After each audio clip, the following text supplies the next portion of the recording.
حضرت معاذ بن جبل رضی اللہ تعالیٰ عنہ فرماتے ہیں حضور نے ہم سے 10 باتوں کا عہد لیا۔ پہلی وہی چیز کہ اللہ کے ساتھ کسی کو شریک نہ ٹھہرانا، اگرچہ تجھے جلا دیا جائے اور تجھے قتل کر دیا جائے۔ دوسری وصیت یہ کی کہ اپنے والدین کی کبھی نافرمانی نہ کرنا، اگرچہ تجھے تیرے گھر سے نکال دے، تیرے اہل سے نکال دے، بچوں سے دور کر دے، لیکن پھر بھی ان کی نافرمانی نہیں کرنی۔ امام غزالی نے لکھا ہے کہ ایک جرم ایسا ہے کہ جس کی سزا آخرت میں تو ہے ہی ہے، دنیا میں بھی ضرور ملتی ہے، وہ والدین کی بے ادبی ہے،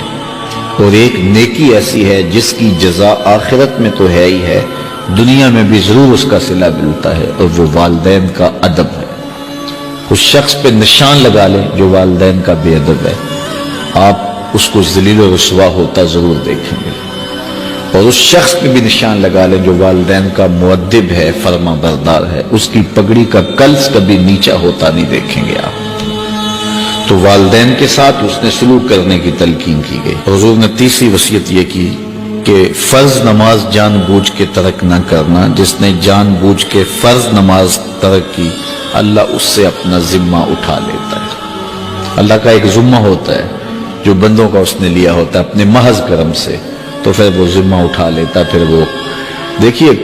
اللہ ذمہ اٹھا لے تو پھر وہ سوائے ذلیل ہونے کی اور کیا اس کا مقصود ہوگا، تو ذلت ہی ذلت اس کا مقدر ہوگا۔ اللہ اکبر۔ آج ہم کہتے ہیں پوری دنیا کے اوپر کہ مسلمان کیوں ذلیل اور کیوں رسوا ہو رہے ہیں، 5-7% مسلمان جو ہے وہ نمازی ہیں، تو پھر جب یہ حالات ہوں گے تو پھر اللہ اپنا ذمہ اٹھا لے گا۔ جب وہ اپنا ذمہ اٹھا لے گا تو پھر ہمیں جو مرضی توڑے، جو مرضی مارے، پھر اس کا ذمہ اٹھ گیا تو وہ ذمہ ہم سے اٹھا لیتا ہے اگر ہم اس کے حضور سجدہ ریزیاں نہیں کرتے۔ اور یہ بھی حضور نے وصیت کی کہ کبھی شراب نہیں پینی، اس لیے کہ ہر بے حیائی کی جڑ ہے، اور فرمایا معصیت سے، گناہ سے بچنا، اگر کوئی گناہ کرتا ہے تو پھر اللہ تعالیٰ اس سے ناراض ہو جاتا ہے۔ چھٹی بات حضور نے یہ ارشاد فرمائی کہ جب جنگ میں کھڑے ہو تو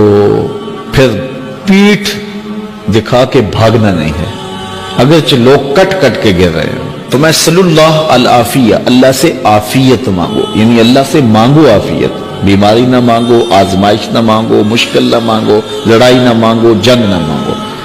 لیکن اگر پڑ جائے تمہارے اوپر تو پھر استقامت دکھاؤ، پھر بھاگنا نہیں ہے، اور یہ کبائر میں سے جنگ سے بھاگ جانا۔ تو فرمایا کہ اگرچہ لوگ کٹ کٹ کے گر رہے ہوں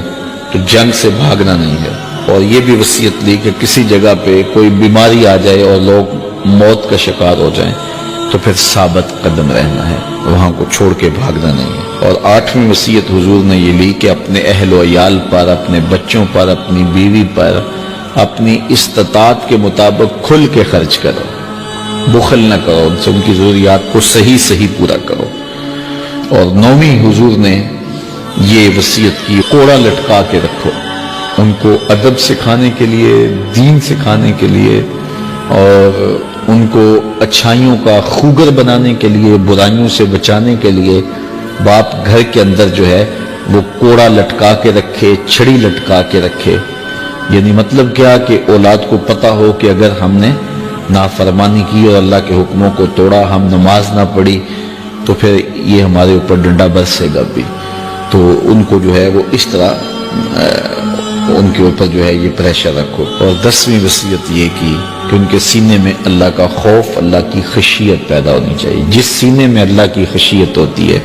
اس سینے میں کسی اور کا ڈر نہیں ہوتا۔